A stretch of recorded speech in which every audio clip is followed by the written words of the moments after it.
ஓட்டிற்கு பணம் கொடுத்தால் வாங்கிக் கொள்ளுங்கள் என்று முன்பு தெரிவித்த தேமுதிக மூத்த தலைவர் பிரேமலதா விஜயகாந்த் தற்போது ஓட்டிற்கு பணம் கொடுத்தால் விரட்டி அடியுங்கள் என்று ஆவேசமாக பேசியுள்ளார். அந்த காட்சிகளை பார்க்கலாம். ஓட்டு காசு கொடுத்தா வாங்கலாம், வேணான்னு சொன்னா நீங்க யாராவது வாங்காம இருக்க போறீங்களா? நிச்சயமா இருக்க போறது கிடையாது. வாங்குங்க. ஆனா நீங்க கொடுக்கிற 3000 ரூபாய் நிச்சயமாக 5 வருஷத்திற்கு எங்களுக்கு பத்தாது. மின்சார கட்டணம் உயர்ந்துருச்சு, பால் கட்டணம் உயர்ந்துருச்சு, பஸ் கட்டணம் உயர்ந்துருச்சு. இன்னைக்கு சாலை வசதிகள் இல்ல, படிச்ச எங்க பிள்ளைங்களுக்கு வேலை வாய்ப்பு இல்ல.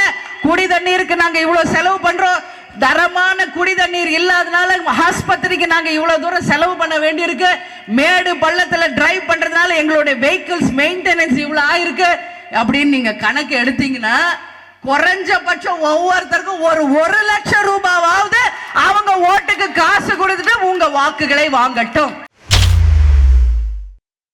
ஓட்டுக்கு காசு கொடுக்க யார் வந்தாலும் அடிச்சு விரட்டுங்க. அவங்க யாரா இருந்தாலும், அது யாரா இருக்கட்டும், ஓட்டுக்கு காசு கொடுக்க வரோம் அப்படின்னு சொன்னால அடிச்சு விரட்டுங்க. நீங்க எல்லாம் சேர்ந்து அடிச்சு விரட்டுனாதான் இனிமேல இந்த லஞ்சவாதி ஊழல்வாதிகளுக்கு தமிழ்நாட்டில் இடமே இல்லை என்ற நிலையை நீங்கள் உருவாக்க முடியும் என்பதை உறுதியாக இந்த நேரத்தில் நான் சொல்றேன்.